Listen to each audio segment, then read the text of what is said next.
ചില പ്രതിസന്ധികളുടെയും പ്രതികൂലങ്ങളുടെയും തടസ്സങ്ങളുടെയും നടുവിലാണ് ദൈവത്തിൻ്റെ വ്യക്തവും ശക്തവുമായ ഇടപെടലുകളും ദൈവപ്രവൃത്തികളും നമുക്ക് അനുഭവിക്കുവാൻ സാധിക്കുന്നത്. ഇന്ന് ചില തടസ്സങ്ങളിലൂടെ കടന്നു പോവുകയാണോ? പ്രതികൂലമായിട്ട് ചില വ്യക്തികൾ, ചില സാഹചര്യങ്ങൾ നിൽക്കുന്നതായിട്ട് തോന്നുന്നുണ്ടോ? ദൈവപുത്രനായ യേശുക്രിസ്തു ഈ ഭൂമിയിൽ ജനിക്കുന്ന സമയത്ത് ഹെറോദാസ് എന്ന ഈ ഭൂമിയുടെ ചരിത്രത്തിൽ തന്നെ ഏറ്റവും ക്രൂരനും പൈശാചികനുമായ ഭരണാധികാരി ഉള്ള സമയത്താണ് യേശു ജനിക്കുന്നത്. ആ സമയത്ത് 2 വയസ്സ് താഴെയുള്ള കുഞ്ഞുങ്ങളെ എല്ലാം കൊന്നൊടുക്കിയ ഇത്രമാത്രം ക്രൂരനായ ആ ഭരണാധികാരിയുടെ ഒരു വാഴ്ചയുടെ കാലഘട്ടത്തിലാണ് സ്വർഗത്തിൻ്റെ രാജാവ് ഈ ഭൂമിയിൽ ജനിക്കുന്നത്. പ്രതിസന്ധി ഉണ്ടായിരുന്നു, പ്രതികൂലമുണ്ടായിരുന്നു. എന്നാൽ ആ പ്രതികൂലത്തിന് നടുവിലൂടെ കർത്താവായ യേശു ഈ ഭൂമിയിൽ വളർന്നു വന്നു. യേശുവിൻ്റെ പരസ്യ ശുശ്രൂഷ ആരംഭിക്കുന്നത് ഗലീലയിലെ കാനായിൽ വെച്ചാണ്. നമുക്കറിയാമല്ലോ. ആ സ്ഥലത്തെക്കുറിച്ച് യഹൂദർക്കിടയിൽ ഒരു എന്താ പറയുന്നത്, അവർക്കൊട്ടും താല്പര്യമില്ലാത്ത വീട് മേടിക്കാനോ വീട് വെക്കാനോ ആ സ്ഥലത്തോട്ട് പോകുവാൻ പോലും യഹൂദരിൽപ്പെട്ടവർ താല്പര്യമില്ല. കാരണം അതൊക്കെ പൈശാചിക ശക്തിയുടെ ആധിപത്യമുള്ള സ്ഥലമാണ്, അല്ലെങ്കിൽ ഒരു നന്മയുമില്ലാത്ത സ്ഥലമാണ് എന്നുള്ളൊരു ധാരണ യഹൂദർക്കിടയിൽ ഉണ്ടായിരുന്നു. എന്നാൽ അതേ സ്ഥലത്താണ്, ലോകം അന്ധകാരം നിറഞ്ഞതെന്ന് പറഞ്ഞ സ്ഥലത്താണ് ഈശോയുടെ ആത്മാവിൽ നിറഞ്ഞുള്ള കർത്താവിൻ്റെ അത്ഭുതങ്ങളുടെ പരസ്യ ശുശ്രൂഷ ആരംഭിക്കുന്നത് തന്നെ. ഉൽപ്പത്തി പുസ്തകം 1-ാം അധ്യായത്തിൽ നമ്മൾ കാണുന്നുണ്ട്, ഭൂമി പാഴവും ശൂന്യവുമായിരുന്നു, അന്ധകാരം വ്യാപിച്ചിരുന്നു. എന്നാൽ അതിലേക്കാണ് ദൈവത്തിൻ്റെ വചനത്തിലൂടെ വെളിച്ചം കടന്നു വന്നത്. ഇന്ന് ഈ വചനം കേൾക്കുമ്പോൾ, ഇന്ന് ഈശോയെക്കുറിച്ച് നീ കേൾക്കുമ്പോൾ, ഇന്ന് ദൈവത്തെക്കുറിച്ച് നീ ശ്രവിക്കുമ്പോൾ, ദൈവത്തിൻ്റെ വചനത്തിൻ്റെ ശക്തിയിലൂടെ നിൻ്റെ ജീവിതത്തിലേക്ക് വലിയ പ്രകാശം കടന്നു വരികയാണ്. യേശുവിൻ്റെ കുരിശിലെ പൂർത്തീകരണ പ്രവൃത്തിയിലൂടെയുള്ള അഭിഷേകത്തെ സ്വീകരിച്ച് നമ്മുടെ ആത്മാവിൽ ദൈവിക ജീവനിൽ നമ്മൾ നിറഞ്ഞ് നമ്മൾ മുൻപോട്ട് പോകുമ്പോൾ, ആ ഒരു കാര്യത്തിലേക്ക് ഫോക്കസ് ചെയ്യുന്ന സമയത്ത് ആ കൃപാഭിഷേകം, നിന്നിൽ നിറയപ്പെടുന്ന കൃപാഭിഷേകത്തിലൂടെ ഈ പ്രതിസന്ധികളെല്ലാം ദൈവം, നിൻ്റെ ഉള്ളിലിരിക്കുന്ന, നിൻ്റെ കൂടെ നിൽക്കുന്ന ദൈവം നിനക്ക് അനുകൂലമാക്കി തീർക്കുന്ന ഒരു പ്രോസസ്സിനകത്തേക്കാണ് സ്വർഗം നിന്നെ വിളിച്ചിരിക്കുന്നത്. ഞാൻ പറഞ്ഞത് മനസ്സിലാവുന്നുണ്ടോ? അതായത് ഈശോയ്ക്ക് നിന്നെക്കുറിച്ച് വലിയ പദ്ധതിയുണ്ട്. എന്നാൽ ഇന്ന് ആ കൃപാഭിഷേകത്തിൽ നിറയുവാൻ ഈശോ നിനക്ക് വേണ്ടി വലിയൊരു വിരുന്ന് ക്രൂശിൽ ഒരുക്കി. സകലതും അവൻ നിനക്ക് വേണ്ടി പൂർത്തീകരിച്ചു. അപ്പോൾ ഇന്ന് തടസ്സങ്ങളും പ്രതിസന്ധികളും പ്രതികൂലങ്ങളും ചുറ്റും നിൽക്കുന്നുണ്ടെങ്കിൽ, ഈ പ്രതികൂലത്തിൻ്റെ നടുവിലാണ് നിനക്ക് വേണ്ടി ദൈവം ഒരുക്കിയ വലിയ പ്രവർത്തികളുടെ, വലിയ അനുഗ്രഹത്തിൻ്റെ ചില കാര്യങ്ങളും അത് വെളിപ്പെടുത്തുന്ന ദൈവം അത് നമുക്ക് റിവീൽ ചെയ്തു തരുന്നത്.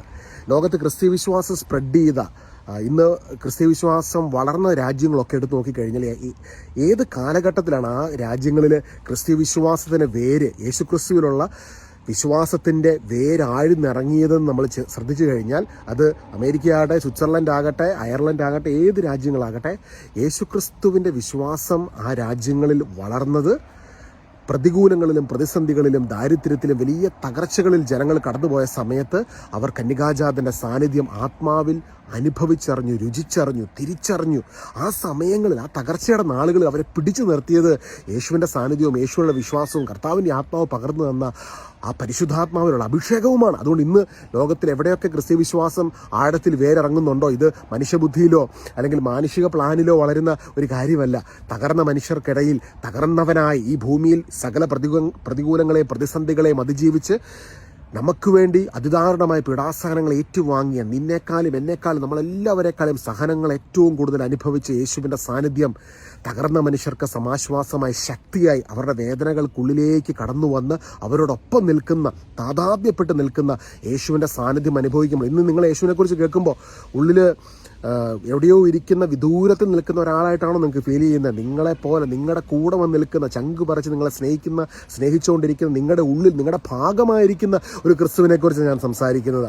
വിദൂരസ്ഥനായിരിക്കുന്ന, എവിടെയോ ഇരിക്കുന്ന ഒരു ദൈവത്തെക്കുറിച്ചല്ല. നിങ്ങളുടെ ഭാഗമായി, നിങ്ങളുടെ തന്നെ ഈ ഭൂമിയിൽ ജനിക്കുന്ന ഓരോ വ്യക്തിയുടെ ഭാഗമാണ് ക്രിസ്തുവിൽ വീണ്ടും ജനിക്കുന്ന ഓരോ വ്യക്തി, അതായത് ഈ തിരിച്ചറിവ് കെട്ടി പരിശുദ്ധാത്മാഭിഷേകം സ്വീകരിക്കുന്ന ഓരോ വ്യക്തിയുടെ ആത്മാവിൽ നിൻ്റെ ഉള്ളിൽ ക്രിസ്തു ഉണ്ട്.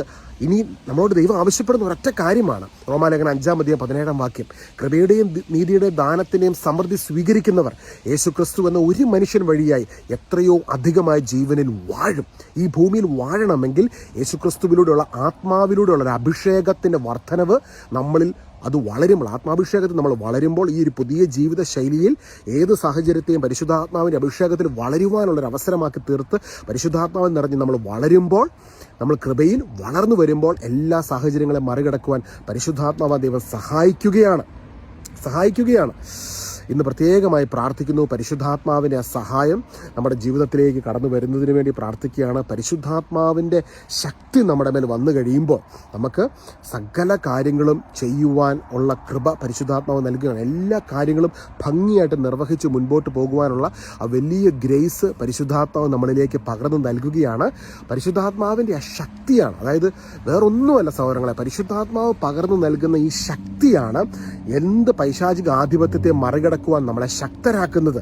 ഭൂമിയിൽ വന്ന് പതിച്ച, അതായത് ഫോളൻ ഏഞ്ചൽസ്, ദുഷ്ടാരൂപികളായി ദൈവത്തിൽ നിന്ന് അകന്നു പോയവർ, കറപ്റ്റഡായി മാറിയ അവർ വന്ന് പതിച്ച സ്ഥലത്ത് ദൈവാത്മാവിൻ്റെ ശക്തിയിൽ വാഴുവാനാണ് ഇന്ന് ദൈവം നമ്മളെ നിയോഗിച്ചത്. മനുഷ്യനെ സൃഷ്ടിച്ച ദൈവം ഏദൻ തോട്ടത്തിലായിരുന്നു ആക്കിയത്. എന്നാൽ അതിൽ നിന്ന് മനുഷ്യൻ ദൈവത്തിൽ നിന്ന് അകന്ന് ആ കൃപയുടെ അഭിഷേകം ചോർന്നു പോയപ്പോൾ ഈ ഫോളൻ ഏഞ്ചൽസ്, പൈശാചിക ആധിപത്യങ്ങൾ മനുഷ്യൻ്റെ മേലൊരു വാഴ്ച നടത്തി. എന്നാൽ അതിൽ നിന്ന് നമ്മളെ സ്വാതന്ത്ര്യത്തിലേക്ക് നയിക്കുന്നതിന് വേണ്ടിയാണ് സ്വർഗത്തിൻ്റെ രാജാവ് ഈ ഭൂമിയിൽ കടന്നു വന്ന് നിനക്ക് വേണ്ടി പാപപരിഹാര ബലിയായി തീർന്ന് വില കൊടുത്ത്, രക്തം കൊടുത്ത് നിന്നെ വിലയ്ക്ക് വാങ്ങി.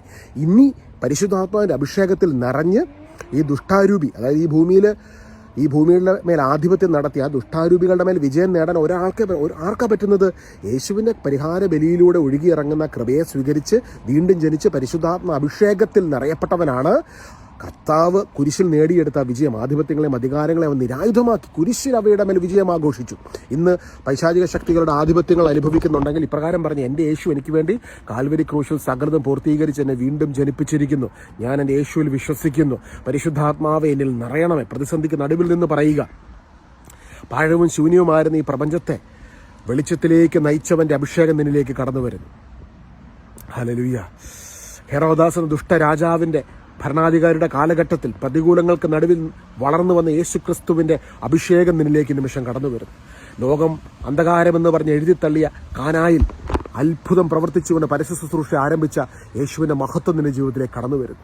മറ്റെന്തിനേക്കാൾ ഉപരി നിനക്ക് വേണ്ടി പാപപരിഹാര ബലിയായി തീർന്നുകൊണ്ട് നിന്നെ വീണ്ടെടുത്ത, നീതീകരിച്ച, വിശുദ്ധീകരിച്ച യേശുവിൻ്റെ കുരിശിലെ പൂർത്തീകരണ പ്രവൃത്തിയുടെ ശക്തിയിൽ ഇന്ന് നീ അഭയം പ്രാപിക്കുമ്പോൾ നിന്റെ ജീവിതത്തിൽ അത്ഭുതങ്ങൾ സംഭവിച്ചിരിക്കും.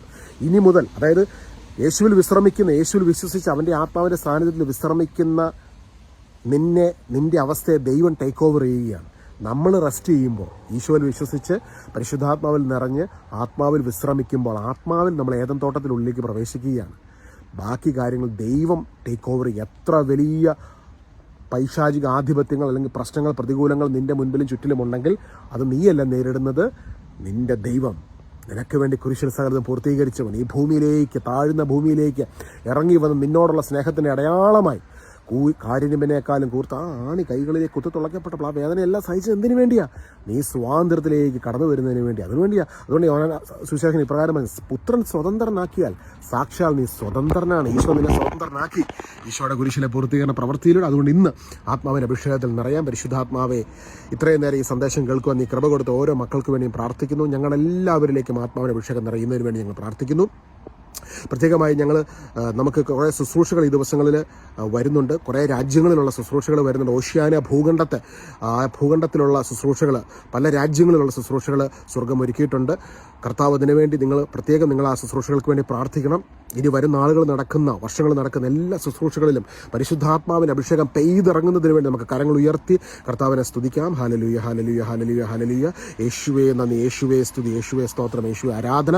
അത്ഭുതങ്ങൾ സംഭവിക്കട്ടെ. ഇന്ന് പ്രാർത്ഥിക്കുന്ന ഞങ്ങളെല്ലാവരുടെ ജീവിതങ്ങളിലേക്ക് അത്ഭുതങ്ങൾ, അടയാളങ്ങൾ, ദൈവത്തിൻ്റെ വീര്യപ്രവർത്തികൾ, അനുഗ്രഹങ്ങൾ, സാമ്പത്തിക വഴികൾ, സാമ്പത്തിക നന്മകൾ, അനുഗ്രഹങ്ങൾ, ഉയർച്ചകൾ എല്ലാം വെളിപ്പെടട്ടെ. രോഗസൗഖ്യങ്ങൾ സംഭവിക്കട്ടെ. അത്ഭുത രോഗസൗഖ്യങ്ങൾ സംഭവിക്കട്ടെ. സാമ്പത്തിക ഉറവകൾ തുറക്കപ്പെടട്ടെ. സാമ്പത്തിക അനുഗ്രഹങ്ങളെ ഞങ്ങൾ അതിനായി പ്രാർത്ഥിക്കുന്നു, വിളിച്ചു വരുത്തുന്നു. യേശു ക്രൂശിൽ അതിനുവേണ്ടി സകലതും ചെയ്ത് കഴിഞ്ഞിരിക്കുന്നു. ഞങ്ങൾ വിശ്വസിക്കുന്നു, പ്രഖ്യാപിക്കുന്നു, പ്രാർത്ഥിക്കുന്നു. പിതാവേ, ഈശോയെ ആരാധന. ഈശോയുടെ ഈ കൃപയുടെ അഭിഷേകത്തിൽ നിറഞ്ഞ് ബിസിനസ് ചെയ്യുക, നന്മകൾ ചെയ്യുക, ശുശ്രൂഷകൾക്ക് സപ്പോർട്ട് ചെയ്യുക, നിങ്ങൾ മുൻപോട്ട് പോവുക, അഭിഷേകത്തിൽ നിറഞ്ഞ് ബിസിനസ് ചെയ്യുക, പുതിയ ജോലികൾ എല്ലാം കർത്താവ് ഒരുക്കും. അതുകൊണ്ട് തന്നെ നമ്മൾ കൃപയുടെ അഭിഷേകത്തിൽ നിറയുമ്പോൾ നമുക്ക് ഉള്ളിലൊരു വലിയ കണ്ടന്റ് ഫീലിംഗ് ഉണ്ടായിരിക്കണം. അതായത് പൗലോസിനെ പഠിപ്പിക്കുന്നത് എപ്പോഴും ആ തൃപ്തിയാണ്. പരിശുദ്ധാത്മാവിലുള്ള അതൃപ്തി എന്ന് നമ്മൾ നിറയപ്പെടട്ടെ.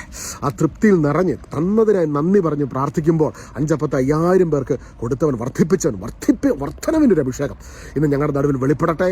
ശൂന്യതകളെ നിറവുകളാക്കുന്ന, ശൂന്യമായ പത്രോസിനെ വഞ്ചിയെ, ആ വഞ്ചി മുഴുവൻ മത്സ്യത്തെ കൊണ്ട് രാത്രി മുഴുവൻ അധ്വാനിച്ചിട്ട് ഒന്നും ലഭിക്കാതിരുന്ന പത്രോസിനെ വഞ്ചിയെ മത്സ്യങ്ങൾ കൊണ്ട് നിറച്ച യേശുവിൻ്റെ ആത്മാവിൻ്റെ ശക്തി നമുക്ക് വെളിപ്പെടുന്നതിനായി സ്തോത്രം. നിത്യം പിതാവും പുത്രനും പരിശുദ്ധാത്മാവുമായ സർവേശ്വരനെ എന്നേക്കും ആമേൻ. യേശു ക്രൂശിൽ നമുക്കായി സകലതും പൂർത്തീകരിച്ചിരിക്കുന്ന ടെറ്റലിസ്റ്റായി. God bless U.